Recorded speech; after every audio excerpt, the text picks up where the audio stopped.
Thanks for listening to the Granite List Live. Today's episode is brought to you by Connect Healthcare Collaboration, where benefits marketing meets clinical advocacy to drive effective employee engagement.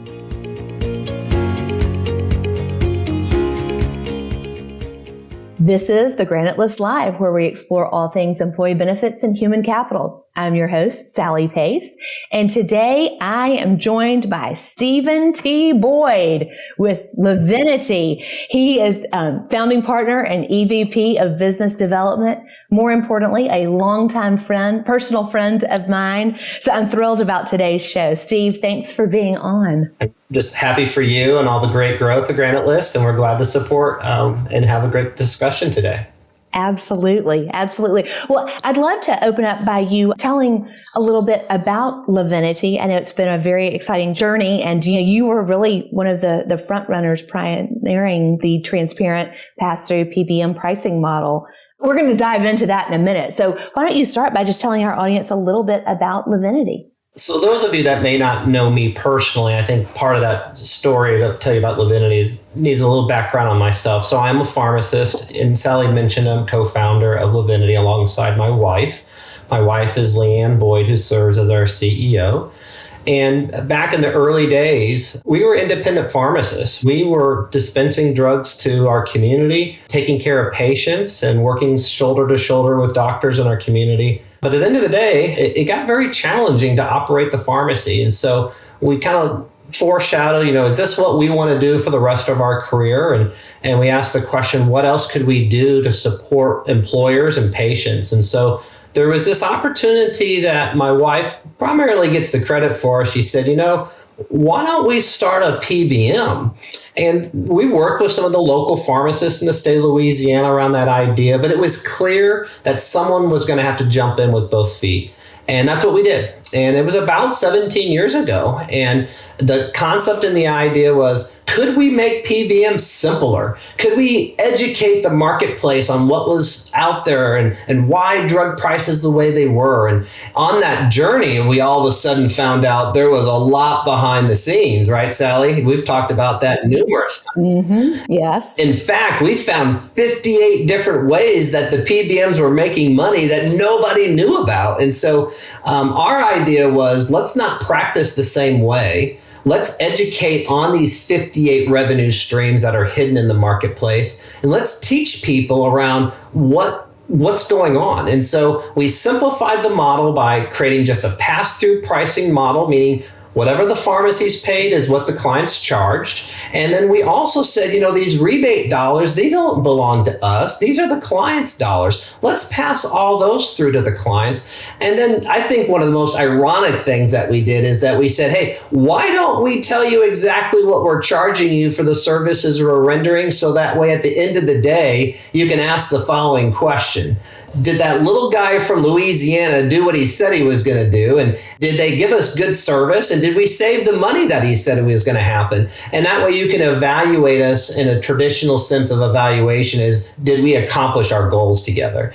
And, that was 17 years ago. There's a lot of things that have happened since then, but that model is still 100% intact today.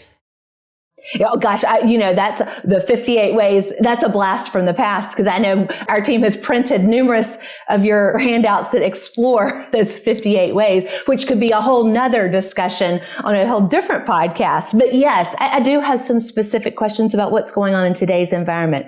And Steve, I know you've been in the industry a long time. That is not me calling you old, but you've been around and you've seen lots transpire, and you bring certainly a unique clinical perspective to our listeners. So I'm curious, in your opinion, has there been a more interesting time in the PBM industry that you can think of? Yeah, that's a really great question. So I think about, a few drugs that came to market that were interesting times. My early career, there was an estrogen product called Premarin that was the top drug, and it cost like $300, or it only cost like $180. Then Lipitor showed up, and then those of us that have been in the market for 10 years, so we remember Humira, right? Wow, Humira. Oh, yes. Was so expensive, and the specialty things started happening, and it kind of snuck up on some of us to some degree. But I think most notably, there's two things in today's world that healthcare providers are battling with. the GLP-1 phenomena, how incredible these drugs are to changing people's lives and the outcomes that we all can see.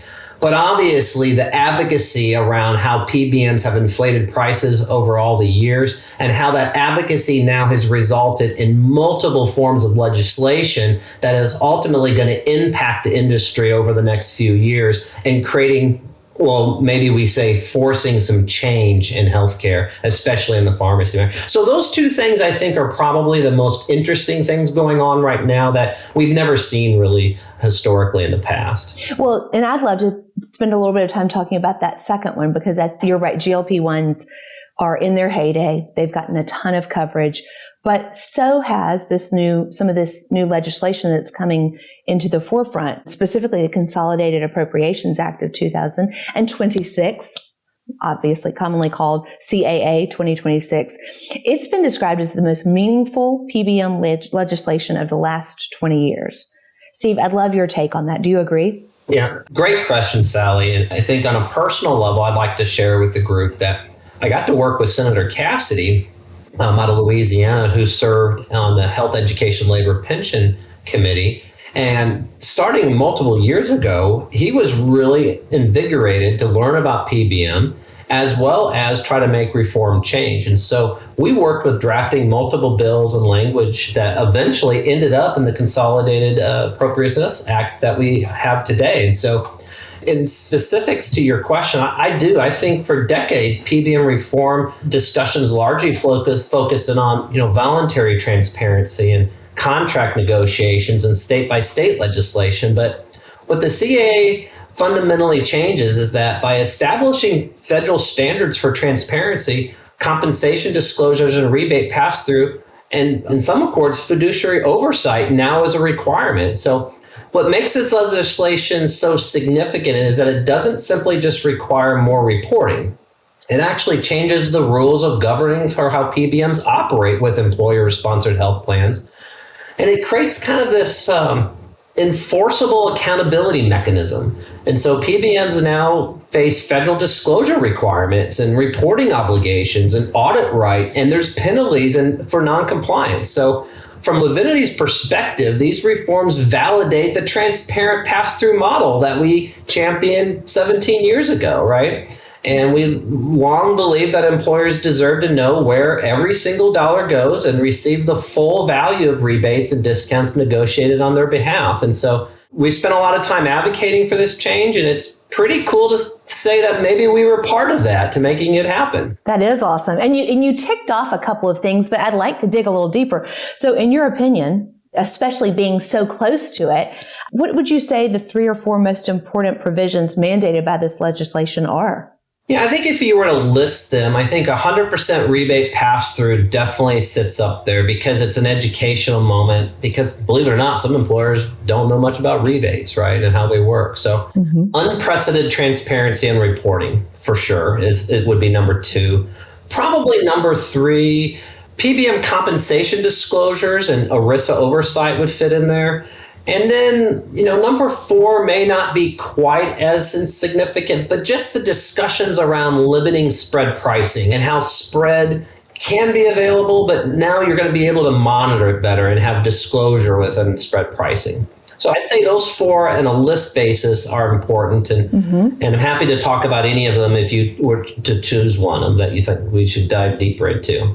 Well, you've listed things that we all hear about all the time. I think you're right. It is rare, but there are still some employers that don't understand rebate. I think what the audience is probably more curious about is timing. How do you see all this from a timing perspective? Are these immediate changes, or is there some type of timetable for the compliance of them? Good, bad, or ugly, this is such a monumental change, and it affects large companies, companies that have Fortune 100 companies, and it affects TPAs, it affects carriers, it affects the industry as a whole, not just PBMs. And so, good, bad, or ugly, there is a significant time lag on when things will be implemented. So the law was signed into effect in February of 2026.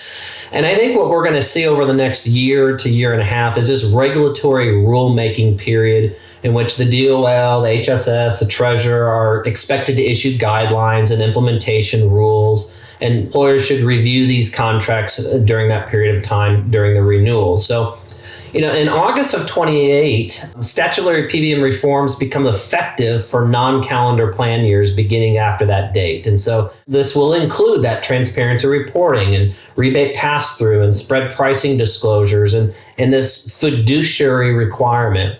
Then the big milestone date would be January 1st of 2029, in which effective date for calendar year plans goes into effect. So most employers will first experience the new requirements beginning in 2029 plan year. And after that, I would hope, that's almost 2.5 years from now, I would hope that the marketplace has, done its homework and research and it's not that last minute procrastination scenario in which we're all trying to figure it out at the last minute. I know we won't be like that, but there could be that phenomena that out there. Yes. So I do want to circle back to just the overarching theme of transparency as it relates to CAA. And I'm curious, from your perspective, how much of an impact do you see that having for Liviniti and your clients as a result of these new federal requirements? That's almost like a loaded question for me, Sally, because, and I know we didn't really do it that way, but that type of question is ideal for Liviniti because we don't have to change much. Our model essentially is the CAA. And so we already passed through pricing. We've never practiced spread on 1.3 million of our members and 2,000 of our clients that we serve in the history of the company. We've always passed 100% of the rebates through. We've always disclosed what we make. Any of our broker relationships, we've always had those as disclosed as well.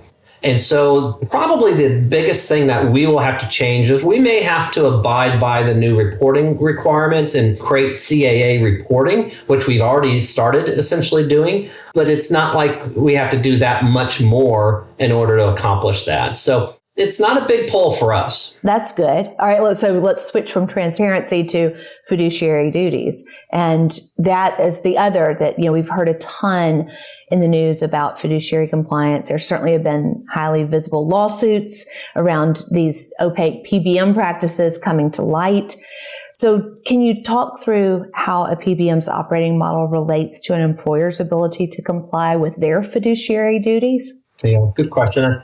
I don't think I could have spelled fiduciary 15 years ago when I got in the industry, but it's a word that we say almost every day now. But ERISA does govern how a plan sponsor and what the responsibilities are of offering health insurance to their members. And that's being challenged, as you stated right now, that maybe some of these employers aren't doing what they are supposed to be doing, really reviewing costs and such. And we saw that in the 401k era 15, 20 years ago. And so that's now migrated over to healthcare. For our standpoint, for the last 17 years, every decision that we make, and Leanne and I talk about this a lot over the years as running the company, is that we're always going to act in the best interest of the company, even though we're not obligated contractually to do that. And we kind of call that like a lowercase fiduciary type of an approach.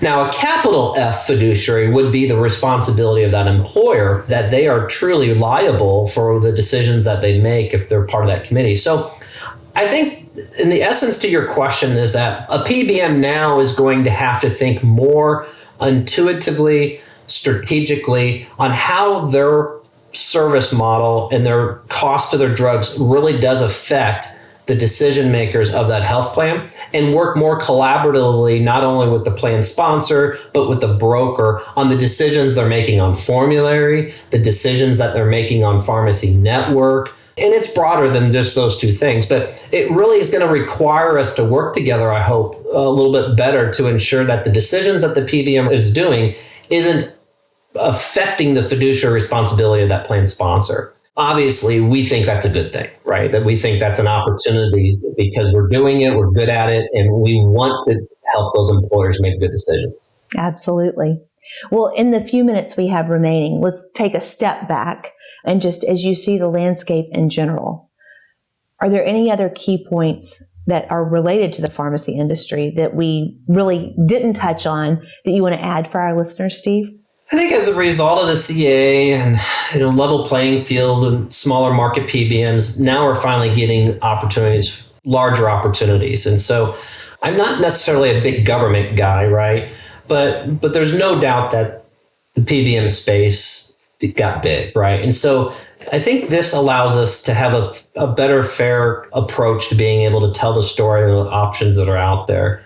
I think as I was looking into the future, I would hope that PBMs will be evaluated and how well they move the needle on drug spend and not because they're the bigger company, right?